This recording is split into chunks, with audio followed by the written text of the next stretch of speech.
Thank you guys for joining us today. Today's purpose of today's session is just a little sneak peek at Webex Contact Center Analytics. I suppose a little bit more of a sneak peek because we are coming out with this right around the corner. We do expect this to be out next Tuesday. So that is our current release target. So what we're seeing here is pretty close to GA, although I'm going to draw attention if nobody notices it to one particular thing here that's just not quite working right, but it is going to be resolved by GA build. So with all that said, let's go ahead and jump into it. We're going to take a look at some reporting and analytics. Right now, what you're looking at is Webex dashboard. We've got plenty of Webex Contact Center dashboard webinars that we've done and some more coming up. So make sure you stay tuned to our webinars channel to register for those. So let's go ahead and jump over to the Webex calling analytics. So right now you'll notice I'm using our app launcher to go ahead and launch right over to our Webex. From here, I have a sub platform where I can choose my Webex calling environment or my Webex Contact Center. For this example here, we're going to go ahead and choose our Webex Contact Center. I'm going to jump right into our history page here. Anybody that's worked with me knows that I love this page. This is probably one of my favorite pages in our Verify system here because I get to see what data I'm working with before I actually start building out some reports. So with that said, let's go ahead and start building out some reports. The first thing we're going to take a look at is kind of a standard report. We're going to talk a little bit about a queue-based report. So from there, you'll notice that we have our search set and a lot of different options. We can generate information based on agents, agent phone numbers, agent extensions, individual durations of calls, customer sessions, IVR information, campaign information. So there's a lot of search information that we have here. Obviously, a lot more than we're going to cover in the next 30 minutes. So we're going to kind of start off a little simple, talking about some data and just building a simple queue-based report. Nice thing about these queue-based reports is we're also going to be able to get agent information. This was always a big ask with UCCX, but the way the data was segmented in UCCX, it was very difficult for us to be able to combine queue-based analytics with also agent-based analytics. With Webex Contact Center, not so much anymore. We're going to walk through how we build a queue-based report that is also going to contain the agents that are answering calls within that particular queue. To start, we're going to go ahead and select our queue. In this one, I'm going to start with our CC support queue. It's pretty much the queue that we do all our testing with, and I'm going to go ahead and change my date here, so that way we're looking at about a month's worth of data. Again, this is a lab environment, so we don't have a ton of data in here, but believe me, you're going to get the idea of what we're looking at. So first thing you're seeing here is the detail. Again, one of the reasons that I like this screen because it allows me to see the detail and shape some of the detail that I want to be able to see on my screen. Now that's if I want to see detail in my report. Keep in mind, I don't have to see detail in my report. I don't have to see cradle to grave. If I want that report to just be a graph, I have the ability to do that. We'll talk a little bit more about some of those options as we go here. So when I'm looking at my detail, there's a couple different things that we're going to want to talk about. One of those is the difference between an event and also the difference between what is called a contact. Now, I'm not sure if you guys have all had a chance to join the webinar that we had a couple weeks ago, hosted by Mike Stratton. Jim, if I can, I'm going to have you post that up into the webinar so people have access to that. Mike does an excellent job of getting into the details of the difference between a contact record and an event record. So we're going to use some of these concepts of contact and event as we build our report because they are important.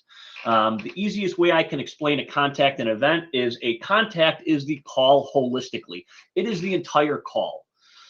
So if I had a call that came to into my call queue and bounced to me and Jim and let's say 5 other people, if I run that as a contact, I'm going to see that as one call.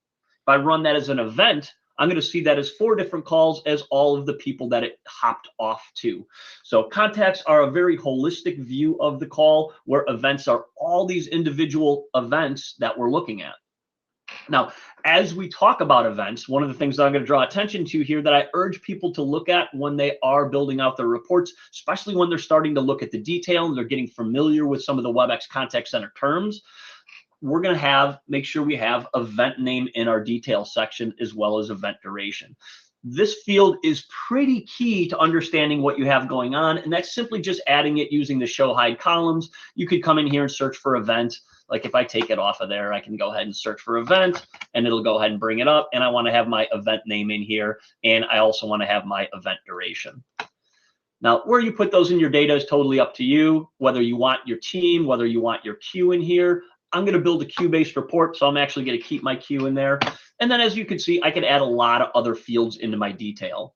I've already got my agent name in here, so that's good enough for me. Let's see, I've got my customer number here, so I have the telephone number of the customer calling in. I have my event name. I'll draw attention to those in just a moment. I have the agent that took the call. I have the date and time of the call.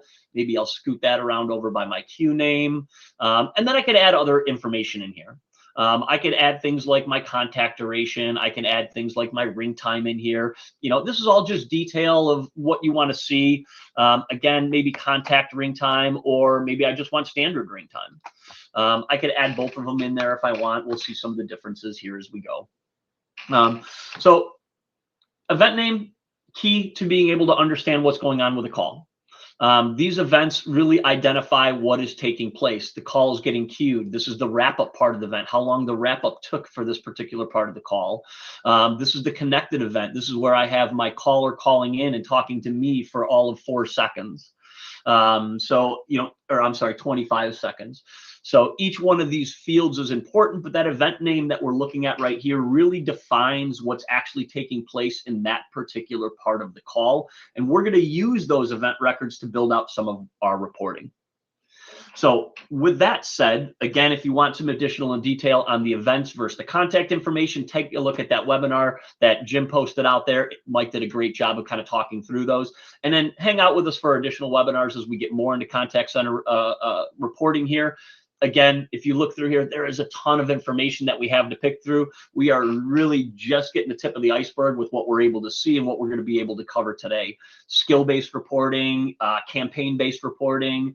Those are all things that we now have the ability to go ahead and do with Webex Contact Center data. So with that said, let's build out a report. So I'm going to go ahead and start by exporting this. Once I click this export over here, this brings us to the report building screen. No different than if I go to my reports section over here and click create new report.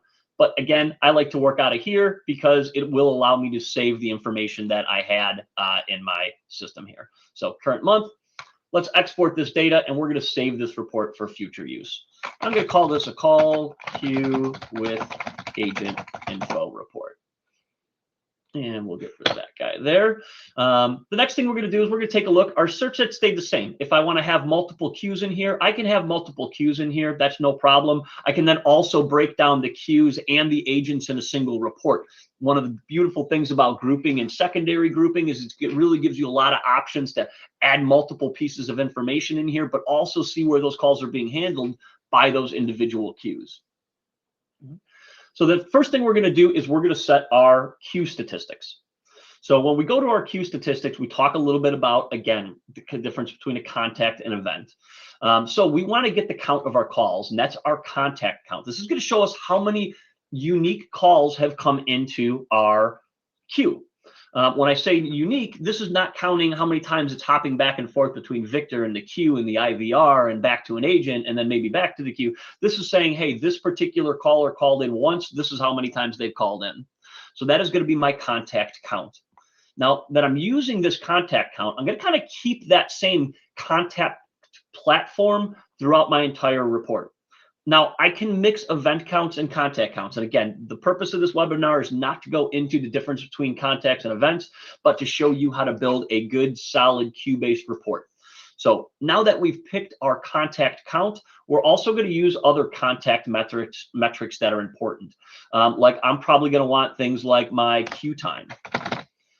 So I'm going to want things like my average contact queue time. In other words, how many calls are coming in on average? How often are they into the queue? I'm going to want to see things like, well, how are these calls being handled? Now, again, because I'm using all contact-based metrics, I'm going to want my handled contact count. And of course, you know what? I'm probably going to want to see the percent of calls being handled.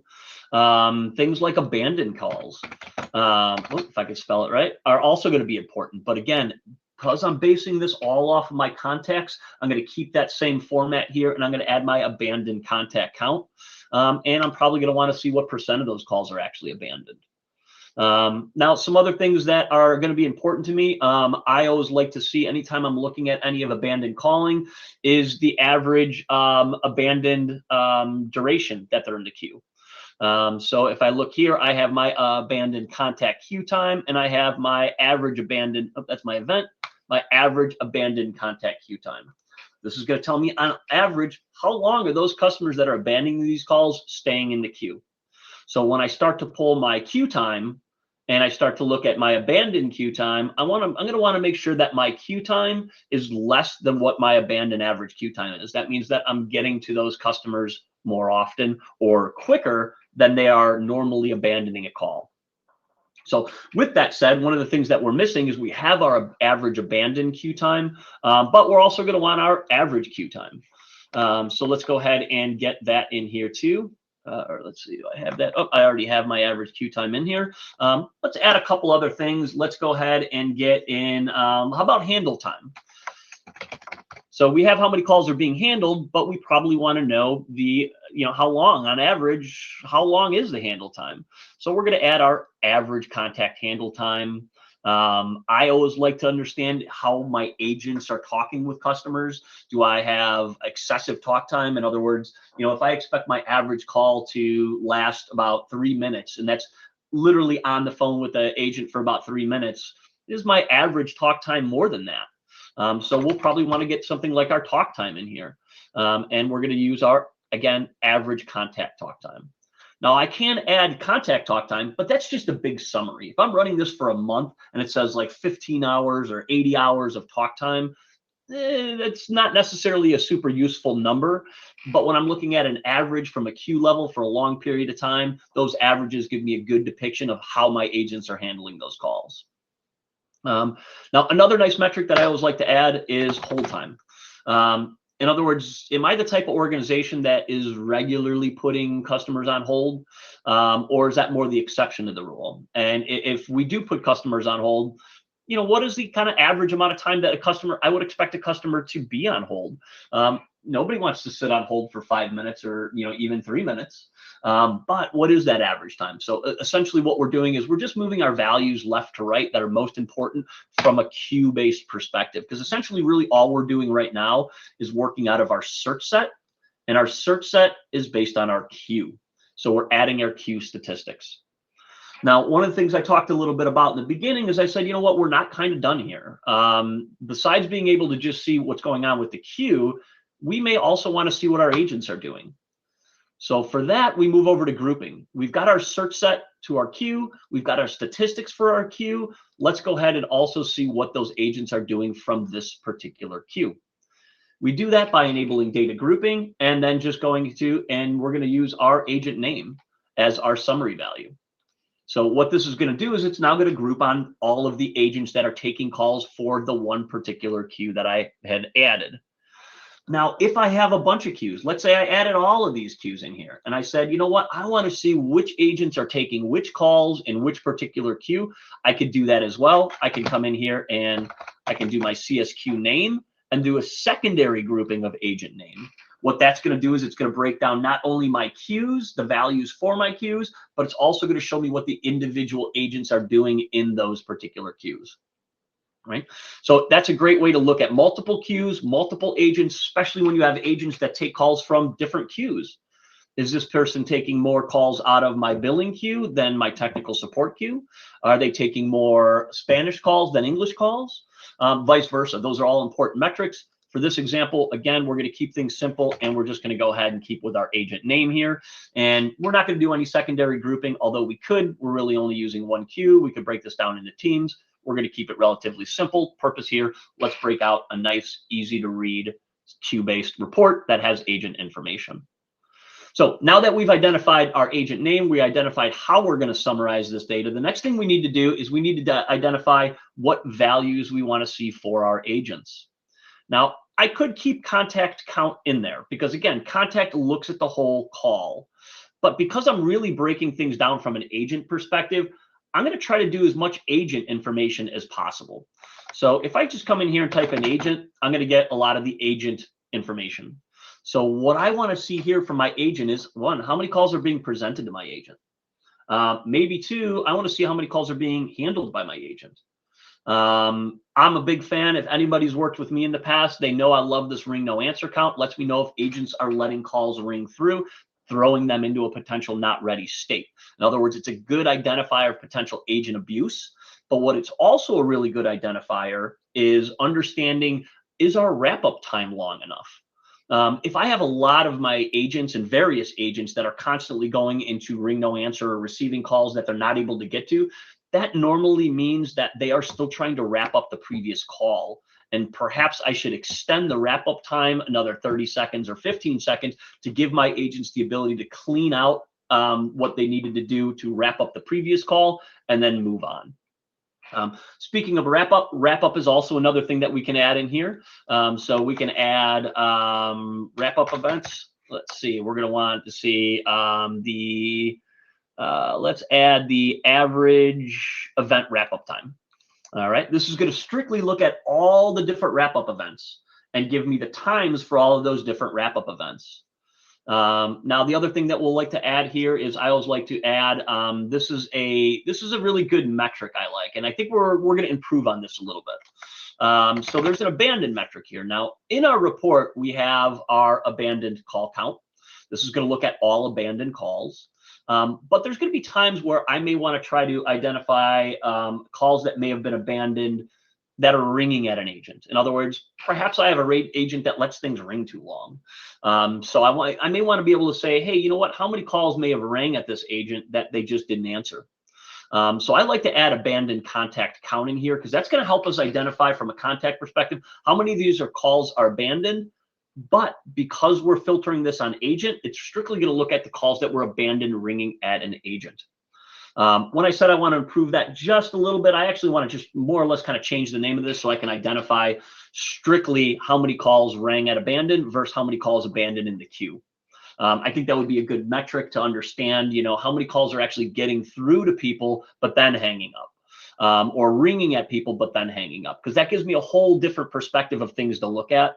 Not only queue time, but also potential ring time, and then what my agents are doing in between those times. So we're going to add a couple of those. I like talk time, especially when we're talking about, individual agents and trying to keep our agents on par with our tasks. We all work in call centers. I've worked in call centers where you just have that one guy that talks a little bit more than everybody else. It's okay. It's not a problem. But when things are busy, I kind of need that 5-minute call to go back down to 2 minutes where it's supposed to be. That event talk time is going to help us identify that. But then also getting that average event talk time in there. So we can see on average, how long does Victor talk? And I think we're good for now. We'll go ahead and add those in there. We're going to keep our search set statistics the same. I'll just keep the general call detail in here. I am going to keep cradle to grave on because this is going to give us a good example of kind of some of that contact event differentiation. And we're going to go ahead and run this report and see what we've got here. All right. And there we go. We have got ourselves a nice, clean looking CSQ-based report where I get to see I had 25 calls come in.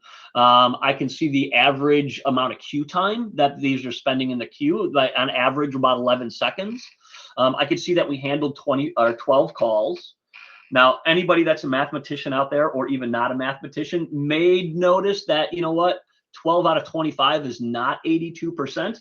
This is something that we did recognize in testing and QA, so that will be resolved in the GA build that's due to be released out on Tuesday. And those percentages are really just getting shored up to be the percentages of the contact count. So this will go down to about 48-ish%. We have our abandoned count, so we can see that we had 13 calls abandoned. So and all together we had 25 total calls. 12 of those were contacted and handled by agents. 13 of those were abandoned. This will be about 52% once we make our adjustments. And I could see that my average abandoned queue time is about 11 seconds. So what this is telling me is my average queue time is about 11 seconds. My average abandoned queue time is about 11 seconds. So I probably want to get this under 11 seconds. Again, this being a demo environment, we've got a lot of different calls going on throughout the place. Your times will probably be much more dramatic than mine, than 11 seconds. But great value to be able to see kind of what your queue are doing and where you want your numbers to be. one thing people always need to do is try to figure out, okay, what are my SLAs? You know, how do I set those? How do I just guess? There's things called industry standards, but not every industry that is the same vertical can use those same standards. So when you start to look at what are your SLAs, things to start looking at are things like your queue time versus your abandoned queue time. If I have a lot of abandoned calls, an abundance of abandoned calls, and I can see that the average abandoned call is about, you know, let's say 2 minutes.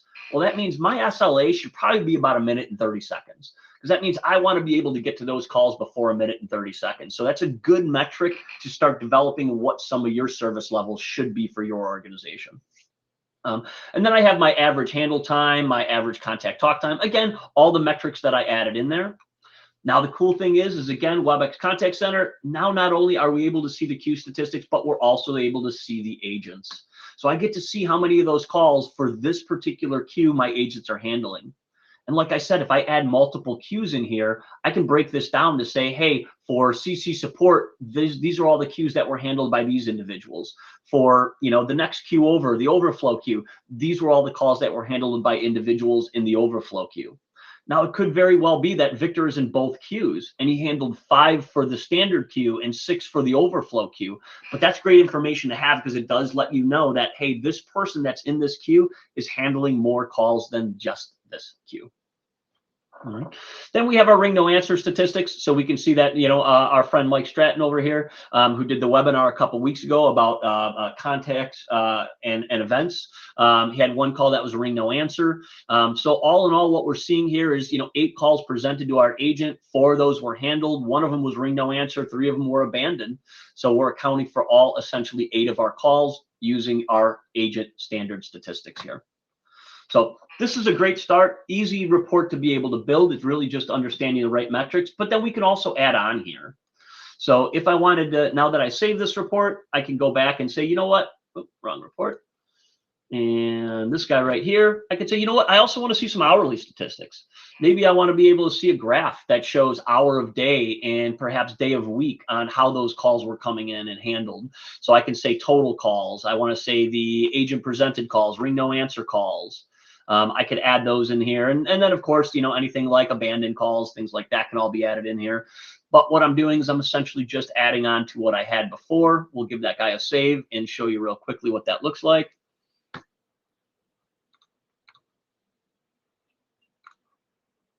And there we go. Now, again, I don't have a ton. Oh, it helps if I run it for the right date time range.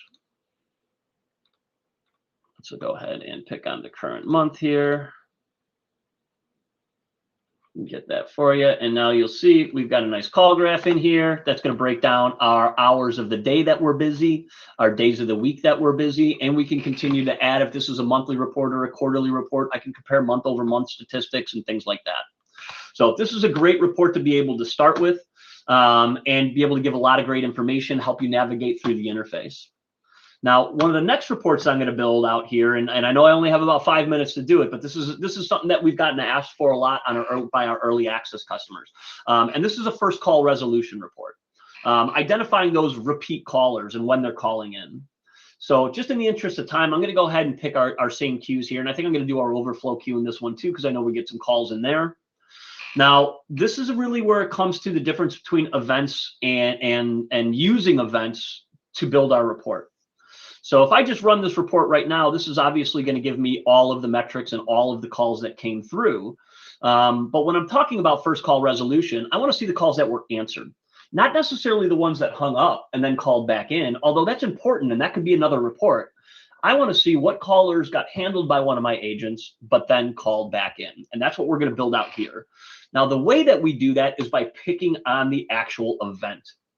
So when we look at our events, we can see this event name called connected. Connected tells me this got connected over to me.